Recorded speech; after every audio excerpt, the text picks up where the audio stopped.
السلام عليكم ورحمة الله وبركاته. اللهم صل على سيدنا محمد وعلى آله وصحبه أجمعين. ازيكم يا حبايبي؟ عاملين ايه؟ يا رب تكونوا بألف خير. وحشتوني جدا جدا. كل سنة وانتم طيبين وبصحة وسعادة دايما يا رب.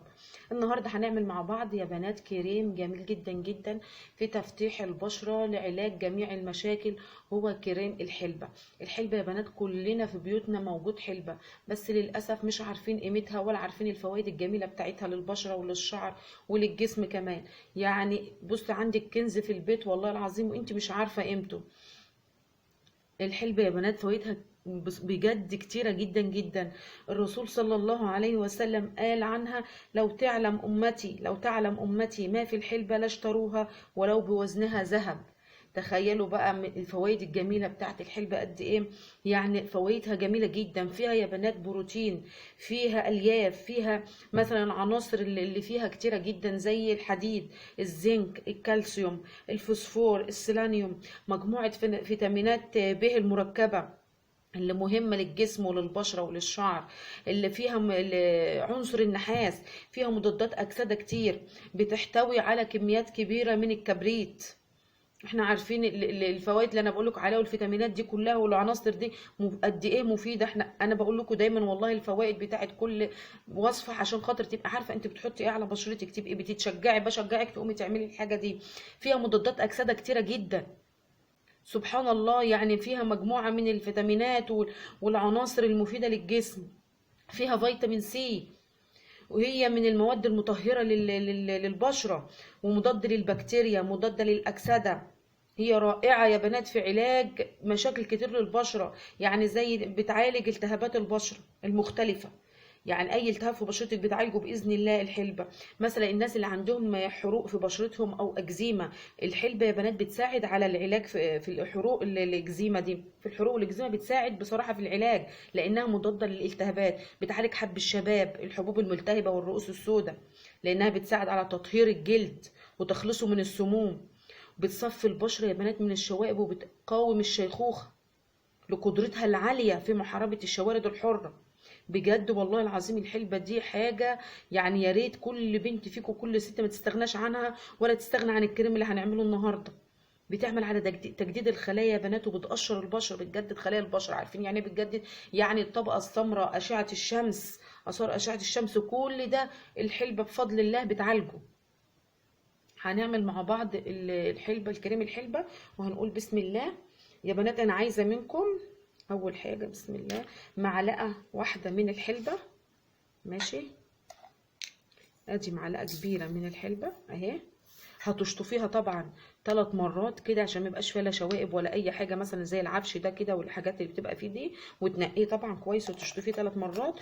وتحطي لي عليه مقدار مثلا من 4 ل5 معالق ماء ورد. يعني ايه اللي انت تغطي لي الحلبه؟ تمام. يعني لما عايزاكي تعمليها حطها لي في كوبايه، عشان ايه؟ تقدري تغطيها بكميه بسيطه، ما تهدريش من ماء الورد. عشان ماء الورد يا بنات هيحفظ لي الكريم ده لفتره طويله. تمام. ان انت تبقي بصي، يعني انا مش هغسله بقى قدامكم لان انا كده كده عامله جاهز اهوت وهستخدمه معاكم.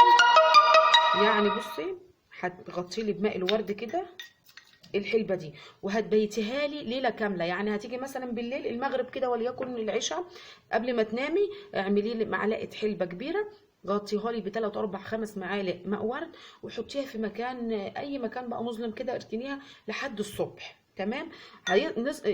تيجي عليك الصبح بقى تجيبيها عشان نعمل الكريم. بصوا بعد ما سبتها ليلة كاملة الحباية بقت قد ايه. الحباية كبرت جدا واتضاعفت. يعني شوفوا دي من دي، بصوا هنا لسه خالص الحبه بقت صغيره، هنا كبيره جدا خالص اهي. طيب احنا دلوقتي بعد ما بيتناها ليله هنعمل ايه؟ هاخدها يا حبايبي نضربها في الخلاط. ماشي، هاخد كده الحلبه بماء الورد ده ونضربها في الخلاط. تمام. بعد ما ضربتها يا حبايبي في الخلاط هنصفيها مع بعض. يعني انا خدت دلوقتي الحلبه اللي انا نقعتها بالليل في شويه ماء ورد، ضربتها في الخلاط زي ما انتم شايفين كده، بقت زي الكريم معايا.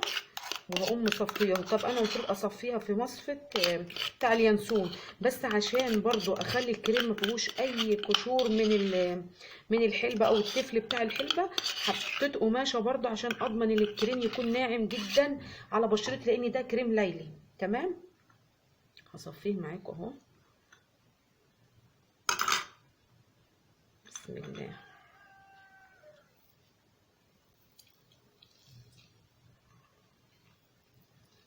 تفضلي تعصري فيه كده لحد ما تطلعي الكمية كلها بتاع الحلبة دي.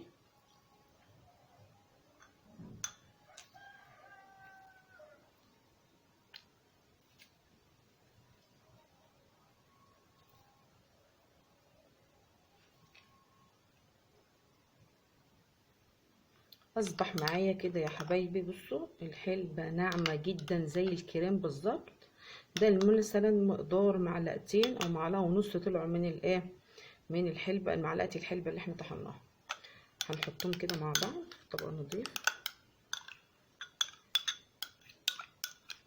ده يا بنات كريم تحفة والله لجميع مشاكل البشرة.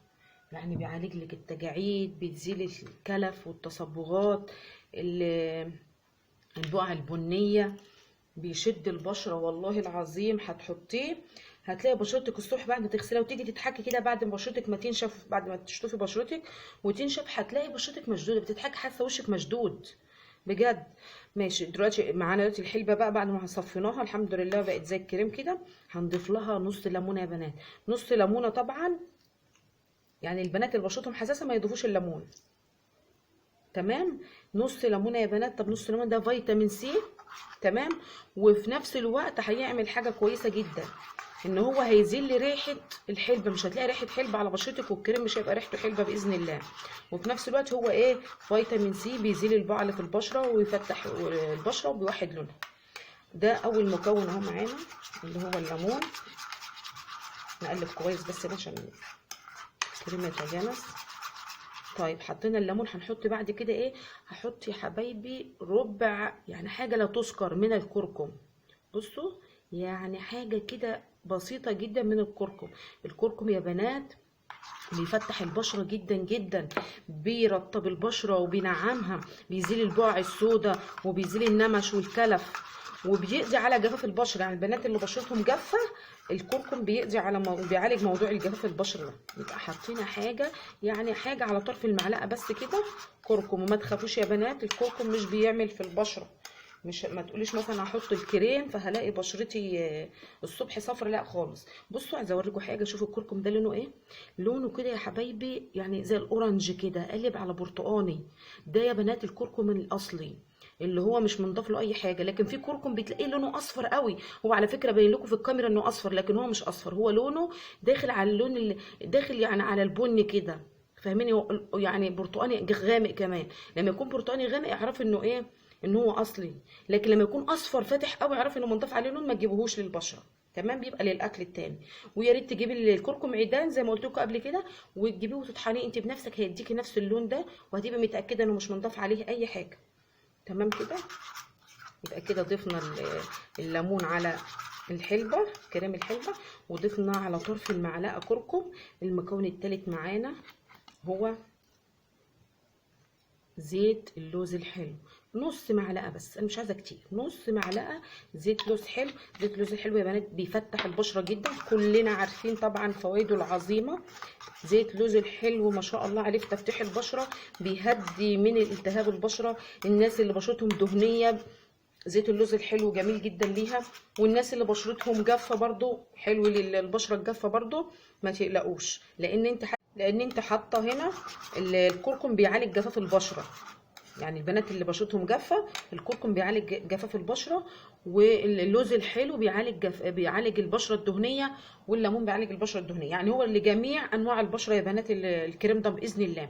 دلوقتي هنحط مع بعض كبسوله فيتامين اي. المفروض تحطي واحده 400، انا بصراحه هحط 1000. لو عايزه تحطي 2 400 مفيش اي مشكله. هو المفروض يعني نحط ايه، مقدار نص معلقه كده، فهما نص معلقه تبقى اللي هي الكبسوله 1000 دي، او كبسولتين 400. ده يا بنات انتوا عارفين بقى الفيتامين اي بيعالج التجاعيد، بيزيل البقع اللي في البشره طبعا، بيشد البشره جدا، بيفتح البشره جدا. فاحنا عايزين نعزز الكريم ده عشان لما تحطيه بالليل تقوم الصبح تلاقي بشرتك جميله جدا. والنتيجه كل المكونات دي مع بعضها تديكي نتيجه حلوه جدا. انا جربت والله يا بنات، قمت من النوم لقيت بشرتي مشدوده جدا. والخدود بقى ما اقولكوش بقى على الخدود بقى مورده، والله بجد الخدود مورده. وهتلاقي بشرتك فيها يا بنات انوثه كده. يعني ازاي؟ يعني تلاقي بشرتك خدودك كده منفوخه سنه كده، وشك كله عامه في نفخه بسيطه. النفخه دي مش ليها تلاقي نفسك اوفر يعني، لا، بس بتبان ان انت يعني صغرتي كام سنه.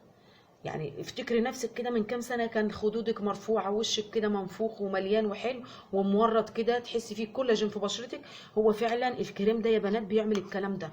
انا جربته ما صدقتش، بقيت اقول معقول الحلبه اللي موجوده في بيوتنا كلها ومرميه ما بنعملش بيها حاجه بتعمل الفوائد دي كلها واحنا مش عارفين. جميل والله يا بنات، جربوه وعلى ضمانتي. هنحط المكون الاخير معانا، هو ايه؟ نص معلقه عسل. العسل طبعا مضاد اكسده قوي جدا، ماشي؟ نص بس يا بنات. مضاد اكسده قوي جدا جدا، وهيحفظ معاك الكريم، هينعم البشره، هيصغر مسام البشره، لو مسام عندك واسعه بيعالجها، بيطهر البشره وبيعقمها. يعني انت عندك المكونات كلها بتشتغل على نفس الموضوع، فبالتالي هيكون كريم تحفه جدا جدا. نقول المكونات سريعا عشان الناس ما تتوهش مننا، والله مش هاخد ثواني. يبقى بسم الله. خدنا الحلبه نقعناها مده ليله، معلقه كبيره مع 3 4 معالق ماء ورد، وحطيناهم لمده ليله. صباحنا الصبح مسكناهم طحناهم في الخلاط، صفيتيهم بمصفى سلكه او بشاشه. خدت اللي هو الكريم الناعم ده، حاطين عليه يا حبايبي نص ليمونه، وبعد كده حاطين على طرف المعلقه كركم، وبعد كده حطينا نص معلقه زيت لوز حلو، وبعد كده كبسوله فيتامين اي او زيت فيتامين اي لو موجود عندك، وبعد كده حطينا نص معلقه عسل نحل، عشان برضو تبقوا عارفين الايه المكونات ورا بعضها، ما حدش ينسى مكون او ما ياخدش باله من المكون. يعني كده الكريم اصبح معانا جاهز. والله يا بنات بيديك انتفاخ لبشرتك، بتحس بشرتك كده اللي التجاعيد يا بنات اللي حول الفم، الخط اللي بيبقى حول الفم ده، وفي الجبهه حول العينين، بجد بجد بيشد الكلام ده كله. بس انا مش عايزاك تحطيه حول العينين، يعني عشان خاطر انا حباك تحطيه اللي هو حول الفم، الخطوط حول الفم والخطوط اللي على الجبهه. تمام. هو مضاد اكسده قوي جدا ومضاد للالتهاب، هيعالج كل حاجه. اللي عندها حبوب في بشرتها هيعالجها، اللي بشرتها فيها بقع هيعالجها وهيوحد اللون، اللي بشرتها نحيفه مع الاستمرار هتلاقي بدات ايه تبقى انثويه كده، واللي بشرتهم مليانه ما تقلقيش، هو مش هيديكي يعني الايه نفخه في البشره جامد، لا، بس هيديكي كده نضاره للبشره، وتلاقي خدودك مورده. عارفين يعني ايه مورده؟ يلا مش عايزه، انا بصراحه يعني اتكلمت كتير النهارده في الفيديو ده، بس بجد من جمال الكريم. طب الاستخدام ايه؟ الاستخدام هيبقى كل يوم بالليل يا حبايبي تستخدمي وتنامي، وتقومي الصبح تغسلي وشك عادي وتحطي التونر وترطبي بشرتك. طيب لو انا عايزه استخدمه يعني استخدام برده بالنهار عادي، ممكن مثلا انا دلوقتي انا بحطه كده، ده كريم كده بالليل، بصوا في ثانيه في ثانيه بتلاقي بشرتك اتشربت الكريم، مفيش اي شوائب، بصوا مفيش اي حاجه، لان انا صفيته ما خليتش فيه اي حاجه اهو، اكنك مش حاطه اي حاجه، زي اي كريم بتجيبيه كده يعني، وتقولي وتبقي مبسوطه ان البشره بتتشرب في ثانيه، اتشربت البشره. بالعكس ده بيعالج كل جميع مشاكل البشره. طيب لو انا مثلا عايزه اعمله بالنهار، يعني احطه كريم بالليل، انا شخصيا عملته ازاي وهقول لكم بكل امانه. بقيت احطه كريم كده خفيف كده على البشره ليلا بالليل وانام بيه، واصبح الصبح اغسل بشرتي، وبقيت احطه بالنهار طبقه سميكه، يعني طبقه تقيله شويه زي كده، بصوا يعني احطه زي ماسك بقى. بقى لما تحطيه زي ماسك وتغسلي بشرتك بعد ما ينشف كده، بصوا كده، بصوا اهو بحطه على البشره ماسك كده، واسيبه بقى وقت ما ينشف اقوم ايه غسله بشرتي او فركاه كده وغسله بشرتي. بيجيب نتيجه حلوه جدا. يعني لو عايزه تعجلي من النتيجه تجيبي نتيجه اسرع، حطيه، يعني الكميه دي هتقعد معاكي 3 ايام ولا 4 ايام مش مشكله، وكرري غيرها لانها مش يعني مش هتكلفك حاجه، وكلها حاجه موجوده في البيت. حطيه كده ماسك على البشره، وبالليل حطيه كريم، ولو انت حابه كريم بس تمام، مفيش اي مشكله. اتمنى يكون الفيديو يا رب يكون عجبكم، ولو عجبكم الفيديو يا حبايبي حطوا له لايك للفيديو عشان يوصل لناس كتير، وناس يعني عدد مشاهده كتير لنجاح القناه. وفعلوا الجرس واشتركوا في القناه لو ما اشتركتوش، وفعلوا الجرس وشيروا الفيديو مع اصحابكم، ويا رب اكون كلامي خفيف على قلبكم. والسلام عليكم ورحمه الله وبركاته.